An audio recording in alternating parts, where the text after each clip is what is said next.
कि तभी वहाँ पर एक गंदी और मैली दिखने वाली कुतिया साधु के पास आकर खड़ी हो गई और उस कुतिया के 3 बच्चे आकर उसका दूध पीने लगे। इस दृश्य को देखकर साधु बुरा सा मुंह बनाता हुआ उस कुतिया से बोला, चल हट यहाँ से। वैसे तो मैं जानवरों से प्रेम करता हूँ, पर ना जाने क्यों मुझे तुझे देखकर गुस्सा आ रहा है। चल भाग यहाँ से। अचानक वो कुतिया इंसानी आवाज में साधु की ओर देखकर बोली, मुझे इस तरह से मत धुतकारो साधु महाराज, मुझे मेरे कुकर्मों का फल मिला है।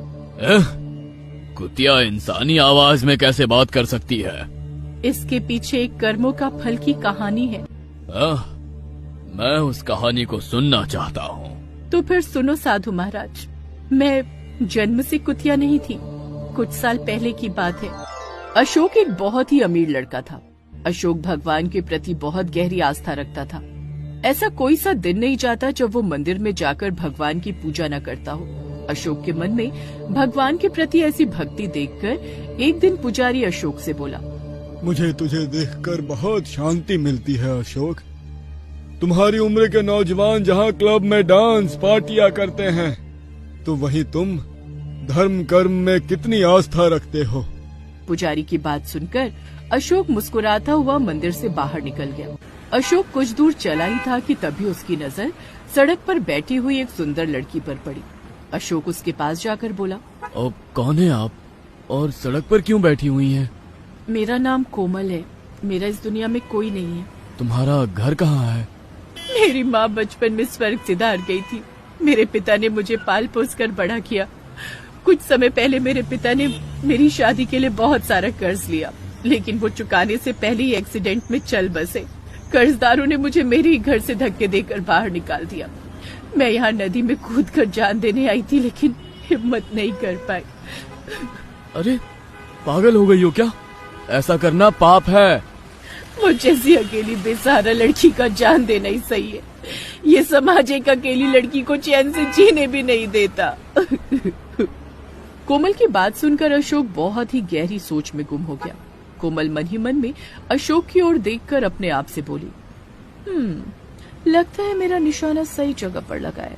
अगर इसके मन में मेरे प्रति जरा सा भी प्रेम जाग उठा तो ये मुझसे शादी जरूर करेगा और फिर इसकी सारी जायदाद मेरी होगी। दरअसल कोमल एक बहुत ही बिगड़ैल लड़की थी जो कि नाइट क्लब में डांस करती थी। न जाने कितने लोगों से उसके संबंध भी थे। कोमल काफी दिन से अशोक के ऊपर नजर रख रही थी। कोमल जानती थी कि अशोक बहुत ही अमीर और सीधा साधा इंसान है। कुछ देर बाद अशोक कोमल से बोला, तुम्हारी बात सही है। तुम्हारा घर तुमसे छीन गया है और तुम्हारे ऊपर किसी परिवार का साया भी नहीं है। ये दुनिया वाले तुम्हारे अकेलेपन का जरूर फायदा उठाएंगे, लेकिन मैं ऐसा नहीं होने दूंगा। मैं तुमसे शादी करूंगा। अशोक उसी समय कोमल को मंदिर में ले गया और उससे शादी करके अपने घर ले आया। घर पर अशोक के साथ एक नवविवाहिता को देखकर अशोक की माँ रुक्मणी चौंक पड़ी। अरे अशोक, ये लड़की कौन है? अशोक सारी घटना बताते हुए अपनी माँ से बोला, माँ, ये बेचारी बेसहारा थी, आज से ये मेरी पत्नी है। ये तूने बहुत अच्छा काम किया।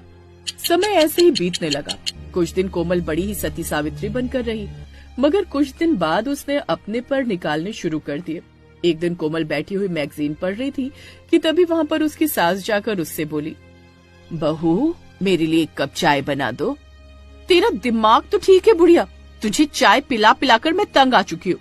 जब देखो सुबह दोपहर शाम तुझे चाय ही चाहिए होती है। ये तुम मुझसे किस अंदाज में बात कर रही हो? तेरे जैसी बुढ़ी औरतों से मैं नहीं, मेरे हाथ बात करते हैं। हाँ। इतना कहकर कोमल पैर पटकती हुई कमरे के अंदर चली गई। शाम को जब अशोक घर पर आया तो रुक्मणी ने डर से अशोक को कोमल के व्यवहार के बारे में कुछ भी नहीं बताया। अशोक अपने कमरे में आया ही था कि तभी कोमल अशोक से बोली, आपका इस घर में रहते हुए दम नहीं घुटता? क्यों? इस घर में क्या बुराई है? मैंने मैगजीन में एक बहुत सुंदर घर देखा है। आप तो बहुत ही अमीर हो, क्यों ना हम उस घर को खरीद लें? देखो कोमल, मेरे पास केवल यही घर है और छोटा सा बिजनेस है। मैं वो घर नहीं खरीद सकता। ये सुनकर कोमल बुरी तरह से चौंक पड़ी।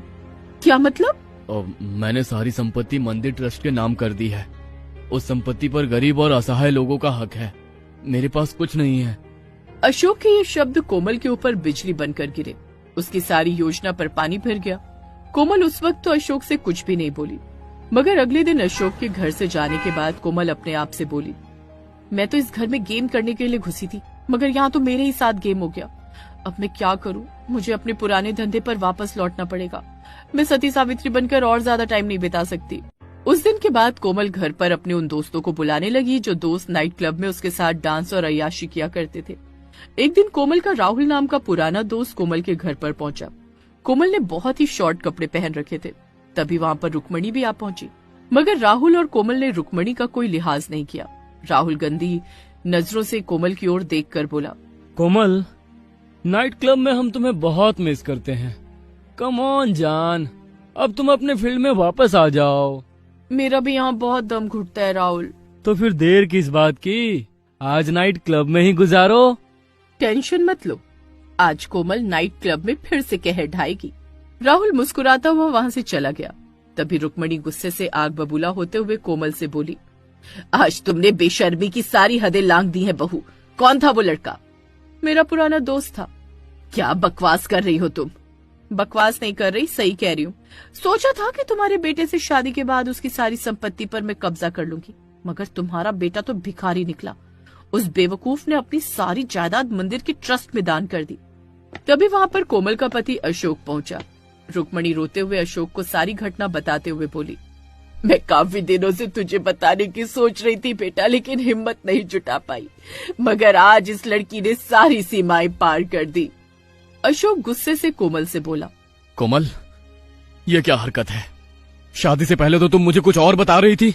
मैंने झूठ बोला था। सच तो यह है कि मैं नाइट क्लब में डांस करती हूँ। तुम्हारे जैसे लोग मुझ जैसी लड़की को धंधे वाली कहते हैं। और मेरी बात कान खोलकर सुन लो, मैं अब घुट घुट कर इस घर में नहीं रह सकती। मैं नाइट क्लब फिर से ज्वाइन करूंगी। कोमल की बात सुनकर अशोक ने एक जोरदार थप्पड़ कोमल के गाल पर जड़ दिया। तुम्हें क्या लगता है कि मैं फिर तुम्हें दोबारा गलत रास्ते पर जाने दूंगा? नहीं कोमल, ना मैं तुम्हें तलाक दूंगा और ना मैं तुम्हें तुम्हारी पुरानी नरक वाली जिंदगी में वापस लौटने दूंगा। अशोक की बात सुनकर कोमल गुस्से से आग बबूला हो उठी।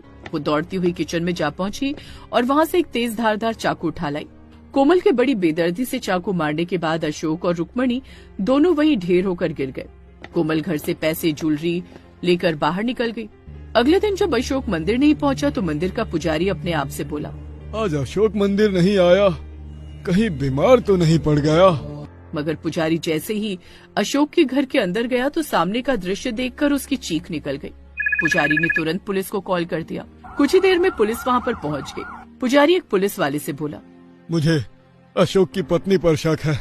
अशोक ने मुझे बताया था कि जिसने उसके साथ विवाह किया है वो उसे कुछ दिनों पहले सड़क पर मिली थी। हम उसकी पत्नी को गिरफ्तार करके सबसे पहले आपके पास ही लाएंगे पुजारी जी। पुजारी मंदिर चला गया। कुछ ही देर में पुलिस कोमल को अरेस्ट करके पुजारी के सामने ले आई। पुलिस वाला पुजारी से बोला, देखिए, कोमल का कहना है कि वो सारी रात नाइट क्लब में ही थी और नाइट क्लब में बहुत से लोगों ने कोमल के फेवर में ही गवाही दी है। हमारे पास कोमल के खिलाफ कोई ठोस सबूत नहीं है। इसके पति और इसकी सास की हत्या हो गई है, मगर इसके चेहरे पर कोई शिकन तक नहीं है। इससे बड़ा सबूत और क्या होगा? तभी कोमल बेशर्मी से पुजारी से बोली, अदालत सबूत मांगती है पुजारी। पुजारी की आंखों में आंसू आ गए। वो भगवान की मूर्ति के सामने रोता हुआ बोला, अशोक बहुत ही भोला भाला लड़का था भगवान जी। अगर इसकी पत्नी ने वास्तव में उस निर्दोष और उसकी माँ को मारा है तो इसे ऐसी सजा दें जिसे ये दुनिया बरसों तक भूल ना पाए। पुजारी ने इतना कहा ही था कि तभी मूर्ति की आंखों से रंग बिरंगी किरणें निकलने लगी। अचानक कोमल का शरीर एक गर्भवती कुतिया में परिवर्तित हो गया। कोमल को उसके किए की सजा मिल चुकी थी। इस तरह कुतिया की बात सुनकर साधु क्रोधित अवस्था में बोले, तूने जो किया है उसके लिए तो तुझे ये सजा तुझे 7 जन्मों तक मिलनी चाहिए। इतना कहकर साधु वहाँ से चला गया और वो कुतिया जो कि कोमल थी फूट फूट कर रोने लगी, क्योंकि कोमल ने वास्तव में बहुत